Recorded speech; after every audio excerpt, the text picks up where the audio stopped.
India حملہ نہیں کر سکتا. کیوں؟ آپ کو اس نے لکھ کے گارنٹی دی ہے حملہ نہیں کروں گا.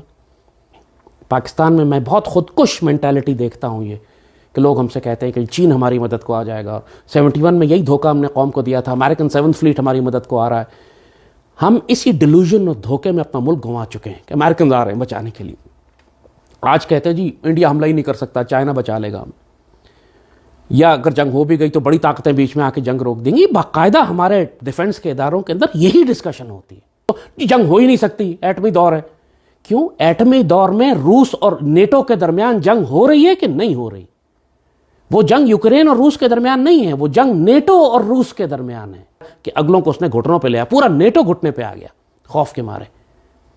اور یہی سب کچھ وہ ہے کہ جو انڈینز چاہتے ہیں, جس قسم کی ڈاکٹرن وہ پاکستان کے خلاف ڈپلوائے کر رہے ہیں کہ پاکستان بھی اپنے نیوکلیر ویپنز یوز ہی نہ کر سکے.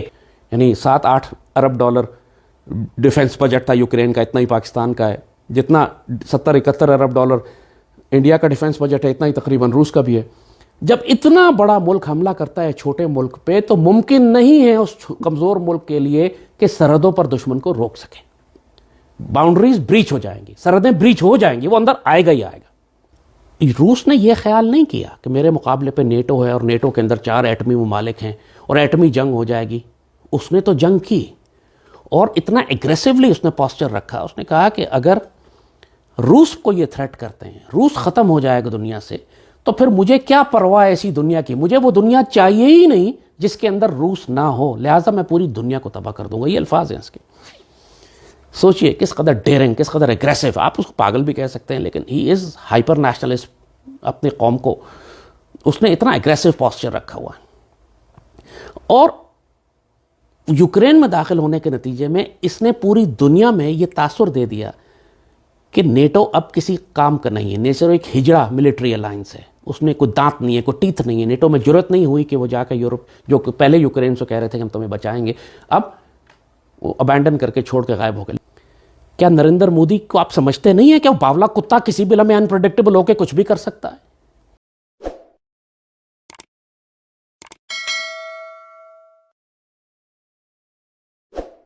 جے ہند دوستو, سواگت ہے آپ کا اپنے چینل پاک میڈیا آن انڈیا میں. دوستو, ہمارا یہ چینل نیا ہے, اسی لیے آپ کی سپورٹ کی ضرورت ہے. پلیز ہمارے چینل کو سبسکرائب کریں اور ہماری چھوٹی سی فیملی کا حصہ بن جائیں. تو دوستو, روس اور یوکرین کا یدھ دیکھنے کے بعد پاکستان لال ٹوپی کے من میں بھارت کے خوف اور بھارت کا دہشت اس قدر بیٹھ گئی ہے کہ اب وہ بول رہا ہے کہ یوکرین کا یدھ ختم ہونے کے بعد اگلا نمبر کشمیر کا ہے. تو چلیے شروع کرتے ہیں آج کا ویڈیو. جے ہند. تو جب انڈیا نے پوری وار سٹریٹجی یہ بنائی ہے کہ ہم پاکستان کے نیوکلیر تھریشولڈ سے نیچے رہتے ہوئے میسو فورس کے ساتھ پاکستان کا بارڈر پینیٹریٹ کریں گے, اسی لیے انہوں نے انڈیپینڈنٹ بیٹل گروپس بنائے ہیں, اسی لیے انہوں نے رافیلز لائیں, اسی لیے انہوں نے اپنے میسائلز ڈیولپ کیے ہیں. اور ایگزیکٹلی وہی اسٹریٹجی کہ فرسٹ سیلوو جو تھا میسائلز اور ایئر اسٹرائکس کا کمانڈ اینڈ کنٹرول سینٹر تباہ کر دیے انہوں نے یوکرین کے سارے. انڈیا کی بھی ایگزیکٹلی یہی اسٹریٹجی ہے. آپ سے پوچھے بغیر ایک سرپرائز اٹیک اگر پاکستان پہ 4000 میزائل اور اسٹرائکس کر دیتے ہیں, وہ ہمارے تمام کمانڈ کنٹرول سینٹرز کے اوپر, ہمارے پاور اسٹیشنز پہ, بریجز پہ, پھر آپ کیا کریں گے؟ اور اس کے بعد انڈیا کی لاکھوں فوج اگر داخل ہو جاتی ہے 4-5 اسٹرانگ پوائنٹس کے ساتھ, پینیٹریٹ کرتی ہے, سندھ میں پینیٹریٹ کرتی ہے, لاہور پہ آتی ہے, سیالکوٹ پہ, گلگت بلتستان میں, کشمیر, ان تمام ریجنز میں وہ انڈیپینڈنٹ بیٹل گروپ اگر داخل ہوتے ہیں تو آپ سرحد پہ ان کو نہیں روک سکیں گے. ہم ڈینسلی پاپولیٹڈ ہیں بارڈر کے پاس, ہماری شہری کیجولٹیز ہوں گی, ہمارے آرمر کے لیے اپنے اربن ایریاز میں موو کرنا مشکل ہوگا, دشمن ہمارے اربن ایریاز میں داخل ہو جائے گا. اس کو روکنے کے لیے آپ کو ATGMs چاہیے, SAMs چاہیے. وہ اربن وارفیئر جو سیالکوٹ کے کھلے میدانوں میں آپ پہلے 65 میں کر چکے ہیں, اب نہیں کر سکیں گے کیونکہ بلٹ اپ ایریا بہت زیادہ ہے. یہ سب باتیں دشمن جانتا ہے اور ہماری کمزوریوں کو.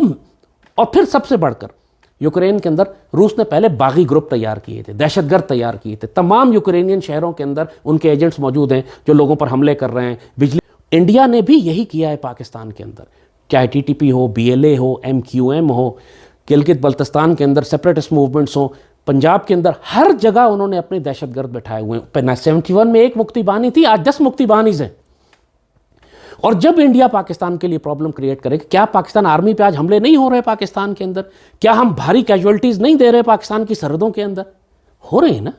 تو اگر انڈیا حملہ کرے گا اور پاکستان آرمی کے اوپر پشت سے حملے ہونے شروع ہو گئے تو پھر ہماری آرمی کیسے رسپونڈ کرے گی, پھر لوگ کیسے ڈیفینڈ کریں گے, پھر پینک اور کنفیوژن کا کیا حال ہوگا, اس وقت ہماری فوڈ سپلائی چین کا کیا ڈسٹربنس ہوگا, ہمارا فیول کہاں سے آئے گا. کیا آپ نے لوگوں کو کہا ہے کہ اپنے گھروں میں خوراک اور غلے کے ذخیرے رکھو, چھت پہ سولر پینل رکھو؟ کیا آپ نے ٹرین کیا ہے سول ڈیفنس اور نیشنل گارڈز اور نیشنل کیڈٹ کور جو ہوا کرتی تھی ایک زمانے میں, آپ نے بند کروا دی 20 سال پہلے؟ کس لیے؟ ہمارے نوجوان ٹک ٹاک کھیلتے رہتے ہیں. فار گاڈ سیک ان کو کھینچ کے نکالو, نیشنل کیڈٹ کور کی تربیت کرواؤ, ڈسپلن کرو, آرگنائز کرو, ان کو یونٹس میں اور بٹالینز میں تقسیم کرو تاکہ وقت آنے پر کام آ سکے یہ سب. کیا نریندر مودی کو آپ سمجھتے نہیں ہیں کہ وہ باولا کتا کسی بھی لمحے انپریڈکٹیبل ہو کے کچھ بھی کر سکتا ہے؟ آپ نے 27 فروری کو انڈیا نے ایک چھیڑ چھاڑ کی, ڈالا کوٹ کا ڈرامہ کیا, وہ صرف ٹیسٹ کر رہا تھا آپ کو کہ آپ کتنا رسپونڈ دیں گے. ہم نے معاف کر دیا انڈیا کو, ہم بڑی خوشیاں مناتے ہیں کہ ہم نے ابھی نندن گرا دیا. ایکچولی افسوس کی جگہ ہے ہمارے لیے. ہم 9 جہاز گرا سکتے تھے, ہم نے 1 گرایا. ہم ان کے ساری کمانڈ کنٹرول کو تباہ کر سکتے تھے کشمیر میں, ہم نے معاف کر دیا ان کو, اندر جا کے مارا بھی لیکن کچھ کیے بغیر واپس آ گئے. انڈیا نے دیکھ لیا کہ ہم جنگ کرنے کے موڈ میں نہیں ہیں, ہم میں دم نہیں ہے کہ ہم جنگ کریں, ہمارا موڈ نہیں ہے.